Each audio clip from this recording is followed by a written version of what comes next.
Oke Pak, sudah mulai. Ya, Mas. Nama saya Reagan dan sekarang saya ingin mewawancarai Bapak mengenai materi kewarganegaraan ekologis. Bisa tidak Bapak memperkenalkan nama Bapak? Saya Yohanes Puspoto, kesehariannya bekerja Nah, sekarang nih saya ada pertanyaan buat Bapak. Menurut Bapak, agama itu mengajarkan tidak tentang pelestariannya lingkungan? menurut saya, dan memang dalam kenyataan ajaran gereja itu ada di dalam kitab suci, ya, di dalam kitab suci, di dalam ajaran gereja. Kalau untuk Katolik, ya, menurut perspektif Katolik itu pendidikan ekologis itu ada di dalam itu. Bahkan di dalam kuliah agama Katolik di perguruan tinggi itu juga ada tema mengenai iman, ekologi, dan apa itu yang judul kemarin itu saya lupa, tapi ada itu iman, ekologi, dan ada satu lagi judul, tapi yang jelas ada di dalam pembelajaran atau dalam kuliah. Karena memang Allah menciptakan dunia ini untuk dilestarikan, dikembangkan untuk ini, maka agama mengajarkan hal itu. Bapak, kenapa sih alam kita hancur seperti banyak hutan gundul, banyak kolong-kolong bekas tambang timah, dan juga banyak sampah berserakan? Padahal kita ini orang yang beragama dan diajarkan dalam agama itu tentang pentingnya kewarganegaraan ekologis. Pertama, memang dari sikap mental dan perbuatan manusia itu sendiri, ya.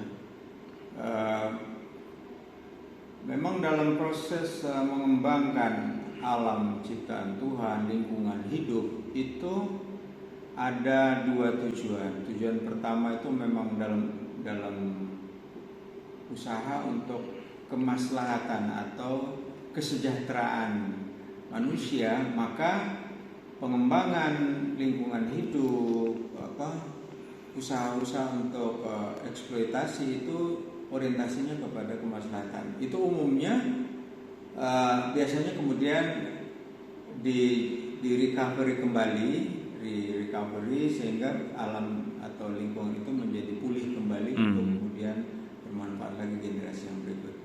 Nah, sementara di sisi yang lain ada oknum-oknum masyarakat yang belum sadar betul pentingnya lingkungan hidup bagi kehidupan manusia sendiri maupun seluruh alam ciptaan Tuhan, sehingga mereka dengan cara yang bebas, liar, mengeksploitasi lingkungan hidup dengan cara yang tidak benar, cara yang kurang bijak, sehingga merusak pembuangan sampah yang tidak sesuai dengan tata kehidupan yang berlaku, tidak pada tempatnya.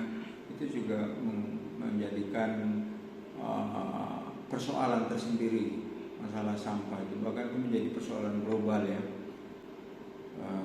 Begitu kira-kira yang saya tahu, dan kalau saya mau jelaskan lebih dalam sebetulnya masih bisa, tapi ya saya kira cukup dulu segitu untuk yang poin ini.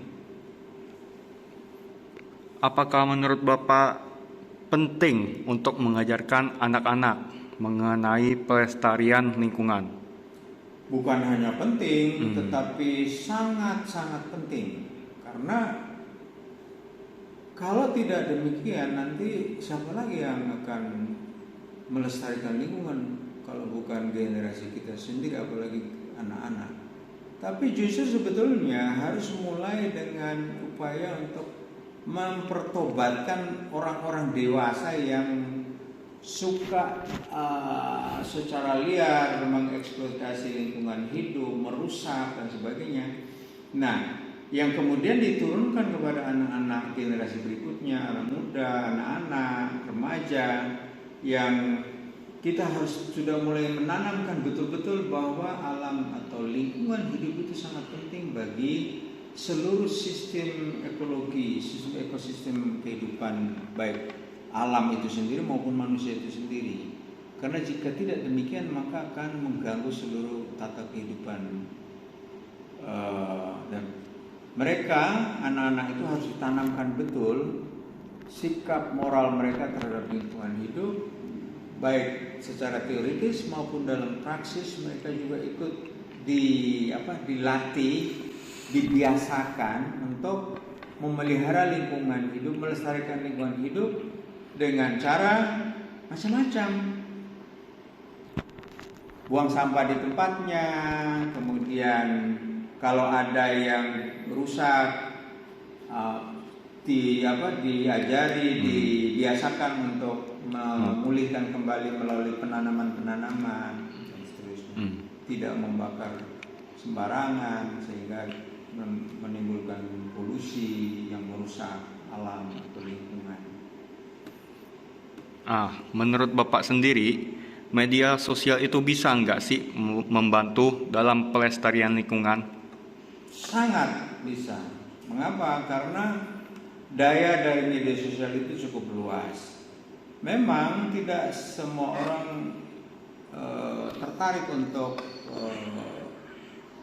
mencermati konten-konten yang edukasi, konten-konten pendidikan, sosial, budaya, termasuk pelestarian lingkungan atau menjaga kelestarian lingkungan.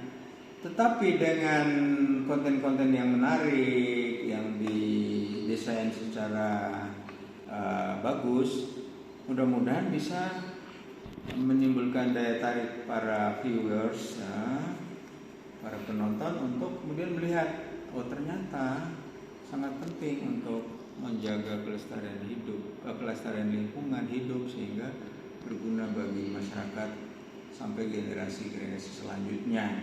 Nah, bahkan kita justru harus menganjurkan atau mendorong, memotivasi seluruh generasi untuk sudah mulai menggencarkan sosialisasi, edukasi masyarakat melalui konten-konten di media sosial. Percayalah, media sosial akan memegang peranan penting, sangat-sangat penting dalam dunia informasi, termasuk dalam konteks ini. Gitu. Iya, baik Pak. Menurut Bapak, apa sih tantangan terbesar buat jadi warga negara yang peduli lingkungan? Tantangan terbesar adalah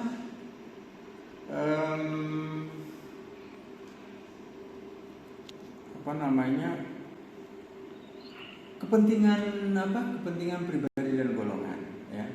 Yang saya maksud adalah ketika ada pribadi yang hanya mementingkan diri sendiri, memikirkan diri sendiri, maka dia akan mengeksploitasi sebesar-besaran lingkungan hidup yang berakibat pada kerusakan, berdampak pada kerusakan lingkungan hidup, dan dia tidak peduli dengan orang lain. Itu tantangan terbesar.